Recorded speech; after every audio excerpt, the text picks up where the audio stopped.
Boa noite a todos, dando início a mais uma palestra, sempre com muita gratidão a Deus pela oportunidade que temos de estudo, de reflexão, dos ensinamentos do Evangelho do nosso Mestre Maior Jesus.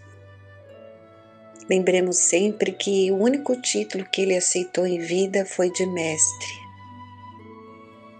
Sim, eu sou o vosso Mestre. Ele veio ao mundo nos ensinar a amar a Deus sobre todas as coisas e ao próximo como a si mesmo. Se seguirmos o roteiro do Evangelho, seremos felizes. Hoje eu trouxe uma reflexão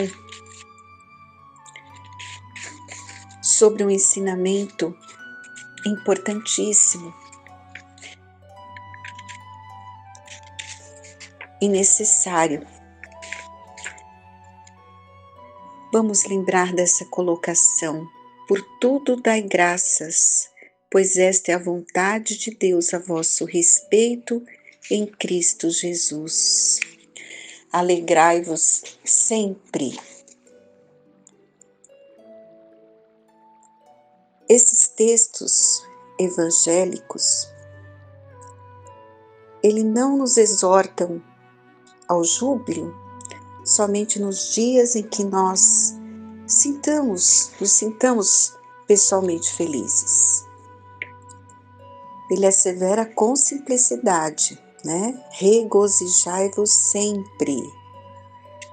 Nada existe no mundo que não possa transformar-se em respeitável motivo de trabalho, alegria e santificação. A própria natureza cada dia exibe expressivos ensinamentos nesse particular. Não é mesmo? Depois da tempestade forte que arranca raízes, mutila árvores, destrói ninhos, enlameia estradas, a sementeira aparece, o tronco deita vergônteas novas, as aves refazem os seus lares suspensos,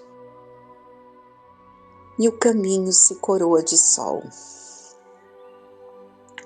Somente o homem, herói da inteligência, guarda consigo o pessimismo por tempo indeterminado, qual se fora gênio irado e desiludido, interessado em destruir o que lhe não pertence.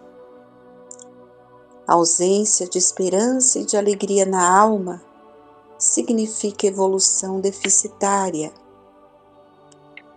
Por toda parte nós temos convites à edificação e ao aprimoramento, desafiando-nos à ação do engrandecimento comum. Ninguém é tão infeliz que não possa produzir alguns pensamentos de bondade, nem tão pobre que não possa distribuir alguns sorrisos, boas palavras com os seus companheiros na luta cotidiana. Estejamos atentos no nosso comportamento. Cultivar a tristeza é ferrugem nas engrenagens da alma. Lamentação é ociosidade destrutiva. É necessário acordarmos o coração e atender dignamente a parte que nos compete no drama evolutivo da vida, sem queixa, sem desânimo, sem ódio. A experiência que temos passar é o melhor para nós. Deus nos colocou onde temos que estar. Nossos companheiros de caminhada são o que são. Cada qual de nós recebe o quinhão de luta imprescindível ao aprendizado que devemos realizar. Ninguém, tenhamos a certeza disso, está deserdado de oportunidades em favor da sua melhoria. A grande questão para todos nós é compreender e obedecer os desígnios de Deus, amando,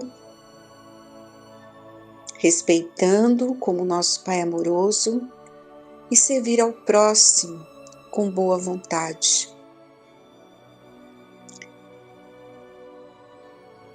Quem solucionou semelhante problema dentro de si mesmo sabe que todas as criaturas, situações da vida são mensagens vivas em que podemos recolher as bênçãos do amor e da sabedoria, se aceitamos a lição que o Senhor Deus nos oferece.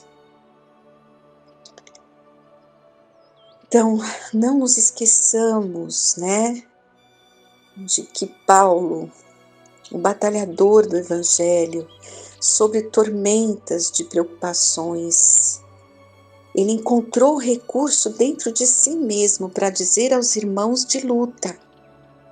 É um aprendizado para nós.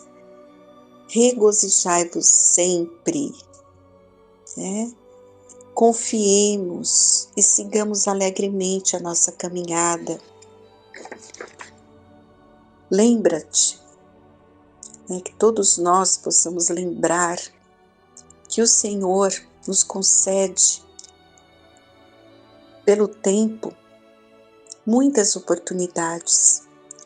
Vamos espalhar a alegria de viver, esperança, gratidão, onde estivermos. Vamos observar as forças da natureza que seguem serenas. Corre a fonte cantando pelo crivo do charco, sussurra a brisa melodiosa de confiança após a ventania destruidora. A árvore continua multiplicando flores e frutos além da poda. Multidões de estrelas rutilam sobre as trevas da noite. E cada manhã, ainda mesmo que os homens tenham valido da sombra,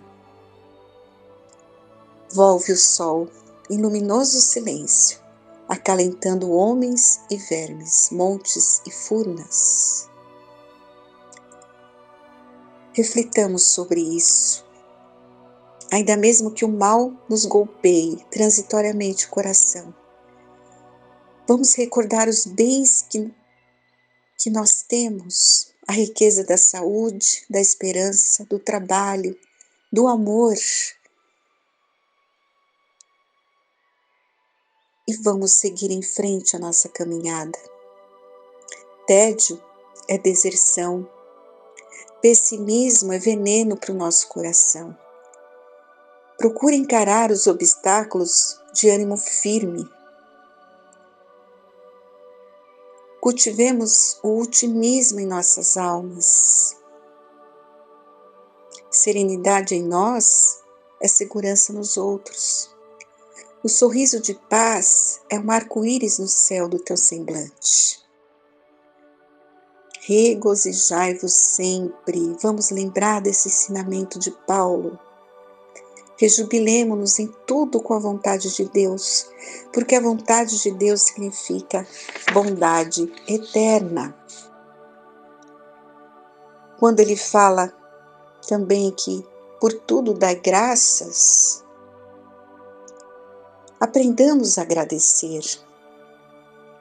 Veja quantas coisas o Senhor nos concede a cada dia. A largueza da vida, o ar abundante, a graça da locomoção, a faculdade do raciocínio, a fulguração da ideia, a alegria de ver, o prazer de ouvir, o tesouro da palavra, o privilégio do trabalho, seja ele qual for. Olha quantas coisas a gente tem para agradecer. A gente só vê o que não tem, que é tão pouco, perante o que temos. Vejam tudo isso, ouvir, falar, raciocinar, trabalhar, o dom de aprender, a mesa que nos serve, o pão que nos alimenta, o pano que nos veste, as mãos desconhecidas que se entrelaçam no esforço de suprir-nos a refeição e o agasalho, os benfeitores anônimos que nos transmitem a riqueza do conhecimento, a conversação do amigo, o aconchego do lar, o doce dever da família, o contentamento de construir para o futuro, a renovação das próprias forças.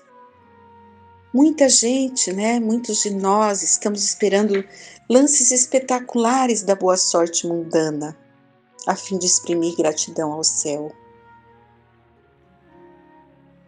Mas deixam de observar, que Deus nos enriquece a vida com tudo isso a cada hora no espaço das nossas experiências. Nada existe insignificante na estrada que percorremos. Todas as concessões do Pai Celeste são preciosas no campo de nossa vida.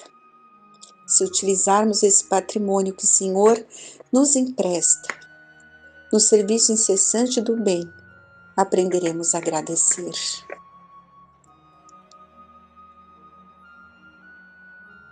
Isso são palavras de Emmanuel, do livro Fonte Viva, e tem uma outra que ele complementa aqui do livro Pão Nosso, também de Emmanuel.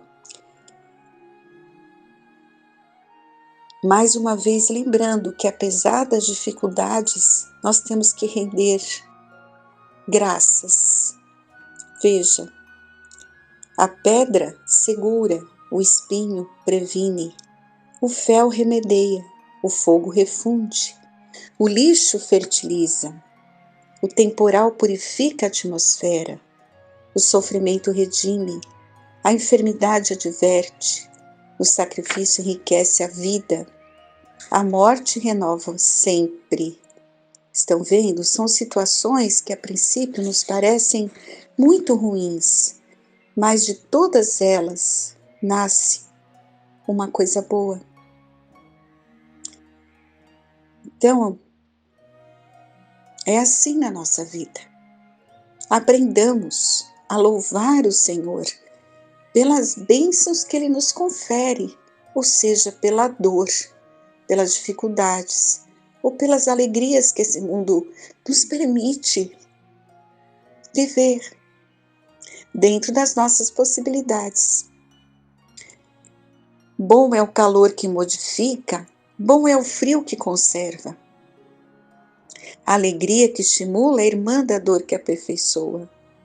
Roguemos a providência celeste suficiente luz para que nossos olhos identifiquem o celeiro da graça em que nos encontramos.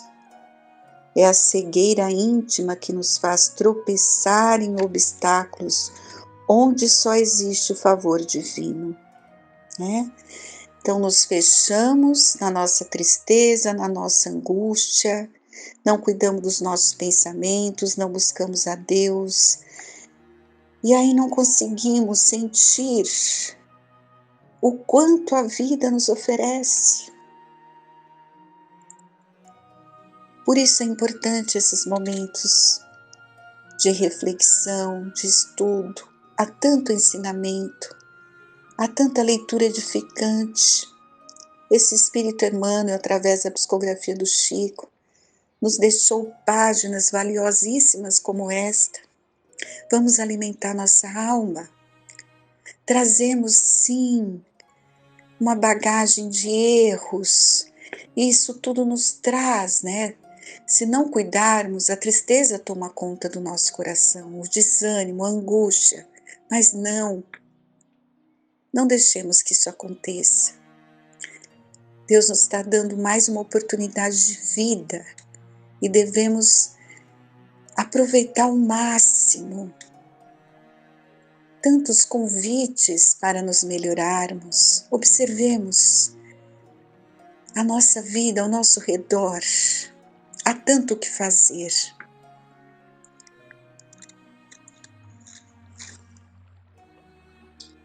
Preparemo-nos a cada dia que se inicia. Aproveitar as lições que a vida nos apresenta. né? Sempre com propósitos superiores que nos regem os destinos. Não nos deixemos nos espantar diante das dificuldades ou imprevistos dolorosos que fazem parte da vida de todos nós. Somos espíritos imperfeitos, em evolução, estamos em aprendizado.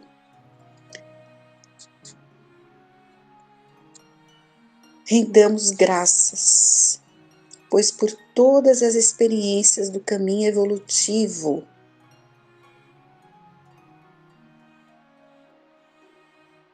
tem uma lição que devemos aprender,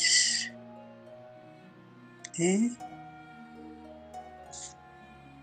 Agradecer a Deus por esses ensinamentos tão valiosos, por essas leituras edificantes. Procuremos valorizar a oportunidade de estarmos aqui estudando, conhecendo a terceira revelação, Consolador prometido por Jesus, e nos esforçarmos por combater as nossas imperfeições. Sejamos luz espiritual nesse momento, né? Sois deuses, temos o potencial divino em nós. Muito importante o orar e vigiar. E vamos trabalhar. O trabalho em favor do semelhante alimenta a nossa alma tão imperfeita. Fora da caridade não há salvação, não é mesmo? Já nos ensinou nosso Mestre Maior Jesus.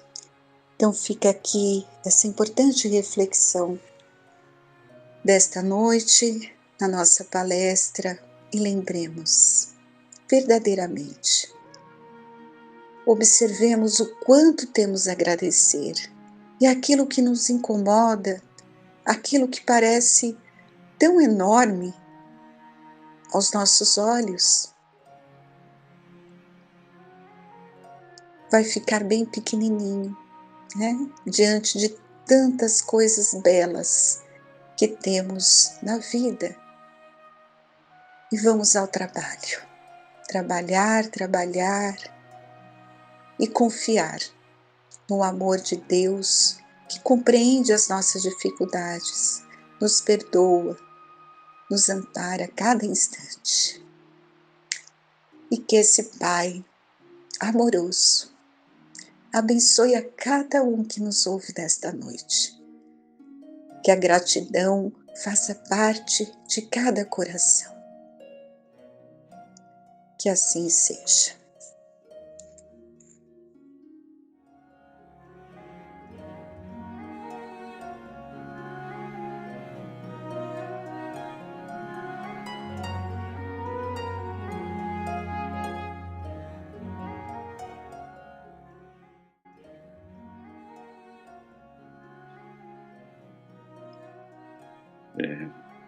Sejam todos bem-vindos a mais esta palestra doutrinária. Hoje nós vamos falar sobre esse livro, Diálogo dos Vivos, uma psicografia do Chico Xavier, comentários do Herculano Pires e diversos espíritos que colocaram essas situações aqui. Nós vamos falar sobre a consulta do amor. Chico Xavier, nas suas reuniões à noite, ele colocava uma discussão, algum espírito psicografava e o Herculano Pires fazia um comentário. Então vamos lá, consulta sobre o amor. As páginas de Cornélio Pires, enriquecidas com seus apontamentos doutrinários, têm motivados interessantes comentários e solicitações.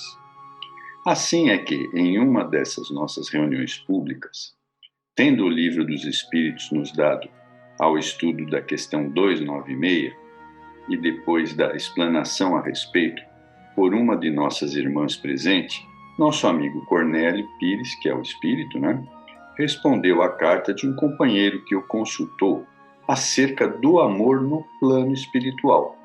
Resposta que lhe enviamos desejando vê-la divulgada com os seus comentários. Então, em vez de eu ler só a questão 296, eu vou ler aqui do Livro dos Espíritos, no capítulo 5, Vida Espírita, Relações simpáticas e antipáticas dos espíritos, metades eternas. É a questão 291.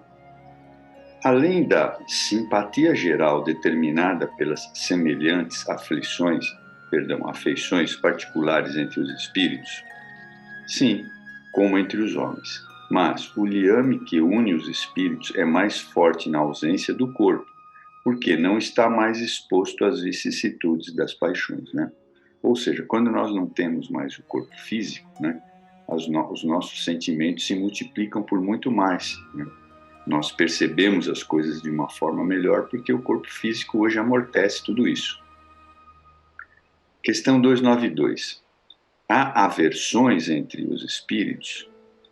Não há aversões senão entre os espíritos impuros.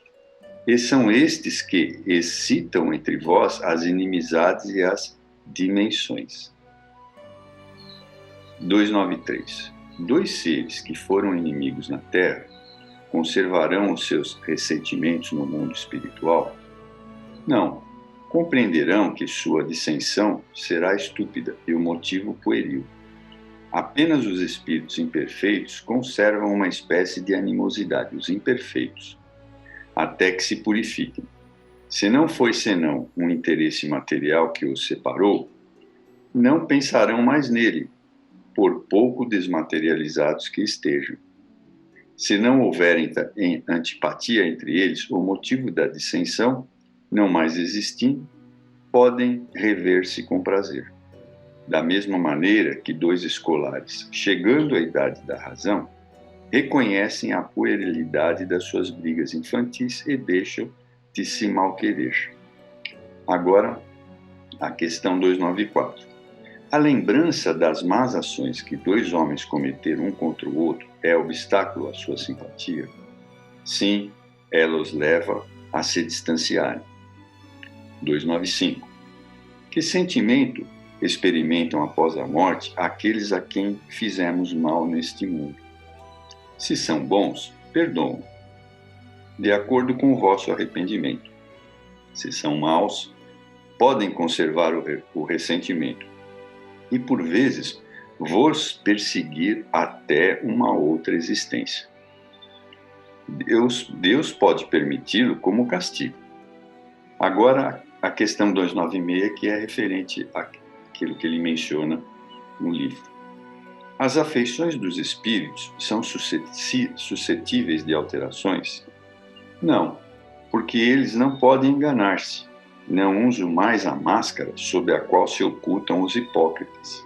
E é por isso que as suas afeições são inalteráveis, quando eles são puros. O amor que os une é para eles fonte de uma suprema felicidade. Então, quando nós atingirmos um certo grau no plano espiritual, o nosso amor será verdadeiro. 297. A afeição que dois seres mantiveram na Terra prossegue sempre no mundo espiritual? Sim, sem dúvida. Se ela se baseia numa verdadeira simpatia. Então, se prolonga se esse amor for verdadeiro. Mas, se as causas de ordem física tiverem maior influência que a simpatia, ela cessa com as causas. As afeições entre os espíritos são mais sólidas e mais duráveis que na Terra, porque não estão subordinadas ao capricho dos interesses materiais e do amor próprio.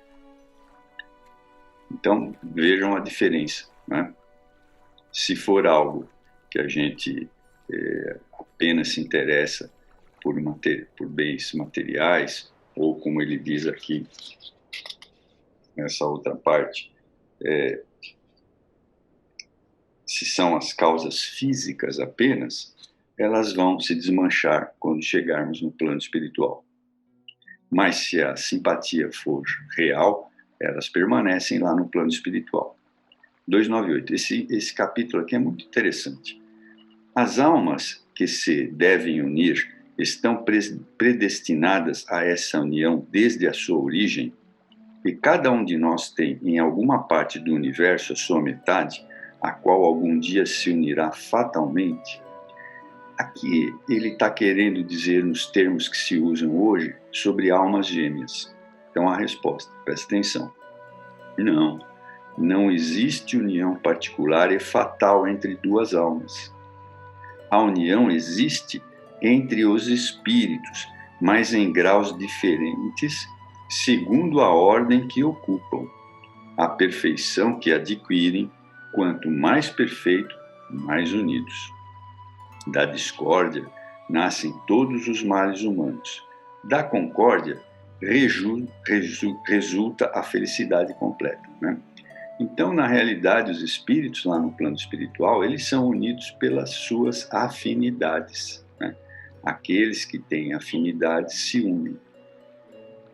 Em que sentido se deve entender a palavra metade de que certos espíritos se servem para designar os espíritos simpáticos? A expressão é inexata. Se um espírito fosse metade do outro, quando separado, estaria incompleto, o que não é possível. Questão número 300. Dois espíritos perfeitamente simpáticos, quando reunidos, ficarão assim pela eternidade? Ou podem separar-se e unir-se a outros espíritos? A resposta: todos os espíritos são unidos entre si. Falo dos que já atingiram a perfeição. Nas esferas inferiores, quando um espírito se eleva, já não tem a mesma simpatia pelos que ele deixou. Questão 301. Dois espíritos simpáticos são o complemento um do outro, ou essa simpatia é o resultado de uma afinidade perfeita?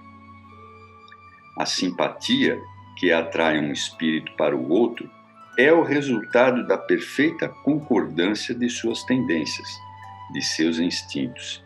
Se um devesse complementar o outro, perderia a sua individualidade. Então ele reforça essa situação que a gente colocou lá na outra questão, né, sobre as almas gêmeas. A afinidade necessária para a simpatia perfeita consiste apenas na semelhança dos pensamentos e sentimentos, ou também na uniformidade dos conhecimentos adquiridos? Na igualdade dos graus de elevação, é a resposta dos espíritos. Questão 303. Os espíritos que hoje não são simpáticos podem sê-lo mais tarde? Sim, todos o serão, né? E aí a gente lembra daquela frase de Jesus: Pai, não perderei nenhuma de tuas ovelhas. Assim, o espírito que está numa determinada esfera inferior, quando se aperfeiçoar, chegará à esfera em que se encontra o outro. Seu encontro se realizará mais prontamente se o espírito mais elevado, suportando mal as provas a que se submetera, tiver permanecido no mesmo estado. 303A. Dois espíritos simpáticos podem deixar de sê-lo? Certamente, se um deles é preguiçoso. A teoria das metades eternas é uma imagem que representa a união de dois espíritos simpáticos. É uma expressão usada até mesmo na linguagem vulgar e que não deve ser tomada ao pé da letra. Os espíritos que dela se servem não pertencem à ordem mais elevada. A esfera de suas ideias é necessariamente limitada e exprimiram o seu pensamento pelos termos de que se teriam servido na vida corpórea.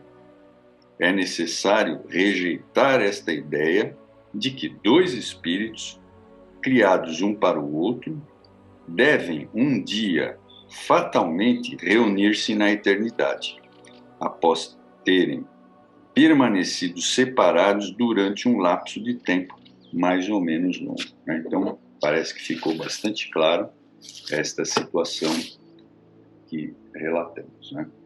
Bom, aí, quando o Chico Xavier fez esses apontamentos na reunião,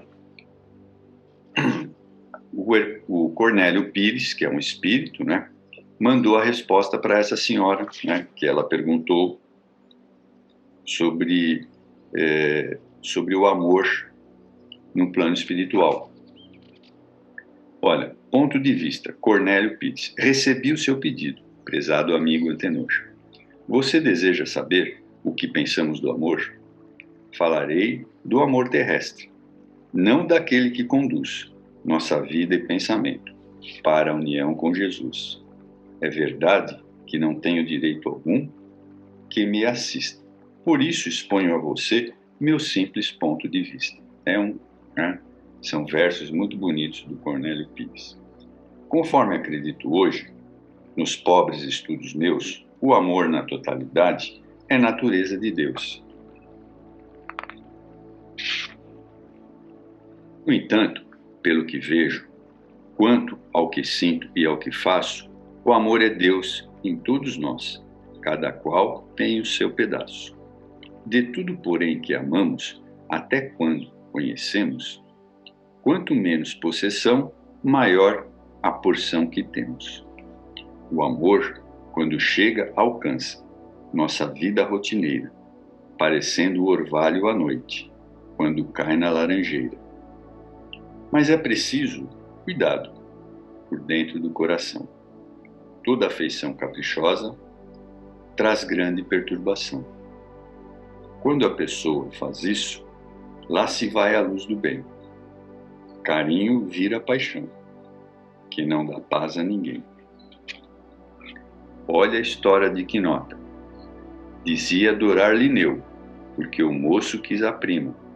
A coitada enlouqueceu. Delfim, perseguindo Joana, que de fato não o queria, atirou sobre o pai dela e acertou Dona Maria. Joaquim namorava Zélia. A paixão nele era fogo. Quando viu Zélia doente, colocou-se a tina de ouro. Antônia clamava sempre que amava Zeca Vilaça. Mas Zeca perdeu as pernas e Antônia sumiu da praça. Recorde o que sucedeu com Camilo Felisberto. Desprezado por Joaquina, matou-se com um tiro certo. O amor na terra, em verdade, pode ter grande aconchego, mas para viver em paz não deve ter muito apego. O amor, enfim, vem de Deus, mas se em nós vira paixão, parece coisa de louco ou trama de obsessão. Esse é o poema que o Cornélio Pires mandou. Aí, o Chico sempre mandava esses apontamentos para o Herculano Pires, que aqui tinha o pseudônimo de Irmão Saulo, e faz um comentário. Amor sem possessão.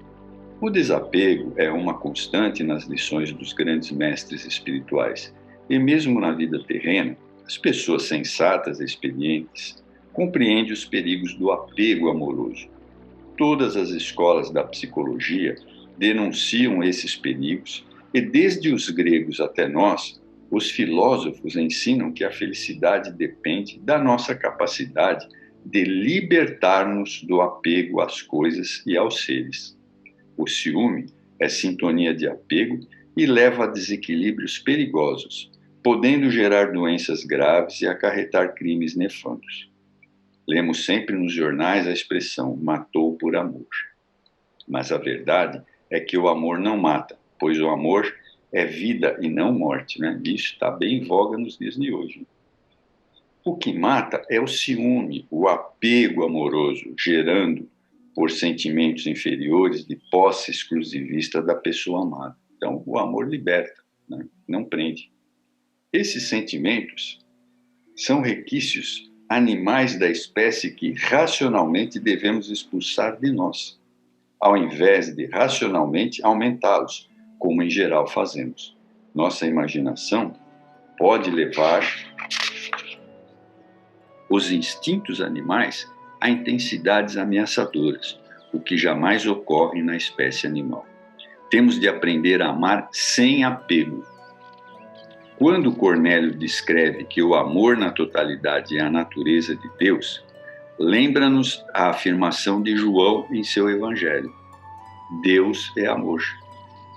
E Cornélio tira deste princípio a explicação do antigo mistério da presença de Deus em nós, afirmando: o amor é Deus em todos nós, cada qual tem um pedaço. A seguir adverte que quanto menos possessão pusermos no amor, mais amor teremos no coração. É impossível dar-se uma lição tão elevada com palavras mais simples e da maneira mais natural. Toda a dinâmica da evolução espiritual se esclarece na simplicidade caipira desses versos. Deus está presente em nós pela nossa capacidade de amar, mas enquanto não superarmos o nosso egoísmo, que tudo quer com exclusividade, o amor permanecerá sufocado pela vaidade, o desejo e a ambição. Poderíamos perguntar: mas se o amor é próprio de Deus, por que ele não vence o nosso apego? A resposta é clara: porque o amor é liberdade. O amor é Deus chamando-nos para a liberdade, convocando-nos ao desapego por nossa própria compreensão e decisão. Deus não nos ama com apego, mas com liberdade, e por isso não quer impor-nos a compreensão do amor que devemos atingir por nós mesmos, né? Tanto é que isso é verdade, porque temos tantas encarnações para que nós possamos, ao longo delas, atingir essas palavras que estão aqui. Deus é amor, não apego, né? Então, durante as nossas encarnações, com certeza, nós vamos aprender a ter esse desapego, coisa que ainda não conseguimos fazer, mas chegaremos lá um dia. Bem, espero que vocês tenham gostado. É uma lição boa para os dias atuais. Eu agradeço e até uma nova oportunidade. Obrigado.